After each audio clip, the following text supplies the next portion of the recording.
Olá! Vamos mergulhar hoje numa das ideias mais fascinantes que existem, a sobrevivência da nossa identidade para além desta vida. A nossa exploração baseia-se no documento 112 do livro de Urântia, que nos leva numa verdadeira jornada filosófica.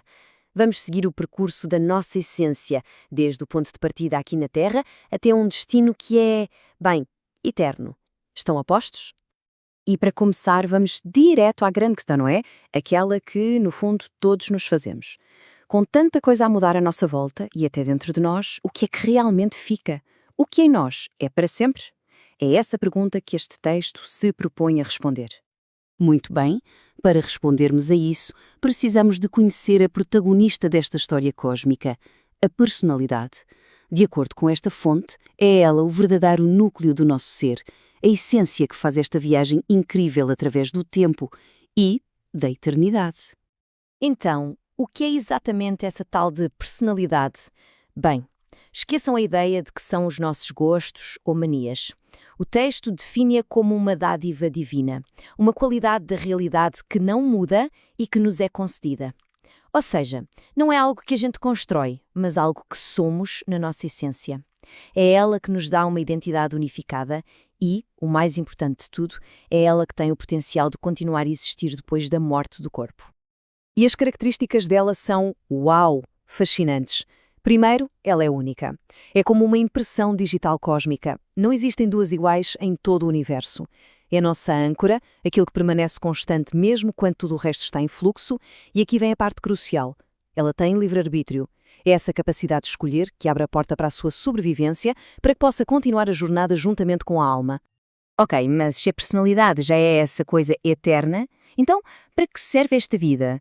Qual é o sentido de estarmos aqui e agora? É isso que vamos ver a seguir. Porque, segundo esta visão, a nossa existência aqui não é o fim da linha. Na verdade, é só o começo. O texto chama ao nosso mundo Urântia, de vestíbulo da eternidade. Pensem nisto como o hall de entrada de um edifício imenso. É aqui, neste palco inicial, que acontece algo fundamental. A nossa personalidade une-se a um guia divino, uma espécie de fragmento de Deus chamado ajustador do pensamento. Essa união é o primeiro passo de uma carreira ascendente que se estende por todo o universo. E olhem só para esta citação, que resume tudo na perfeição. A nossa vida, como a conhecemos, é só a antessala. A verdadeira missão, a aventura elevada e progressiva, essa começa depois. É uma perspectiva que, bem, muda completamente o propósito da nossa existência atual, não acham? Claro que esta primeira fase, inevitavelmente, termina com a morte. Mas aqui a morte não é vista como um fim absoluto, e sim como uma transição complexa. Na verdade, o texto fala de 3 tipos diferentes de morte e é importante entendê-los para acompanhar a jornada. Vamos olhar para esta tabela. A morte espiritual é a única que é de facto um ponto final. É quando a própria pessoa rejeita continuar a existir. Já a morte mental é quando a capacidade de escolha é perdida por algum dano cerebral, por exemplo. Aí, a alma ainda pode sobreviver, dependendo do que foi decidido antes. E a morte física? Bem, essa é a que todos conhecemos. É só a paragem do corpo. Nesse caso, o ajustador e a alma separam-se temporariamente, mas com um reencontro já marcado. Então, para ficar bem claro, quando o corpo físico para, a personalidade não fica a pairar no vazio. 2 elementos essenciais continuam. A alma imortal, que é como se fosse o projeto do nosso eu futuro, e o ajustador do pensamento, que funciona como um disco rígido cósmico, guardando cada memória e a nossa identidade. Certo, a morte física foi ultrapassada. E agora? Agora entramos num capítulo totalmente novo, o despertar para uma existência que a fonte chama de muro oncial. É um estado intermediário, sabem? Uma ponte entre o mundo material que conhecemos e o mundo puramente espiritual. E como é que se acorda do outro lado? Não é por magia, é um processo bem preciso. Primeiro é criada uma nova forma, um veículo de energia.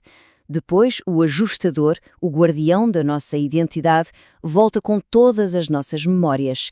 E por fim, a alma é infundida nessa nova forma, reencontrando o ajustador. E nesse exato momento, a consciência acende-se outra vez. E como é esse novo corpo? Bem, Esta comparação ajuda a entender a diferença brutal. O nosso corpo de carne e osso é temporário e, sejamos honestos, às vezes esconde quem realmente somos.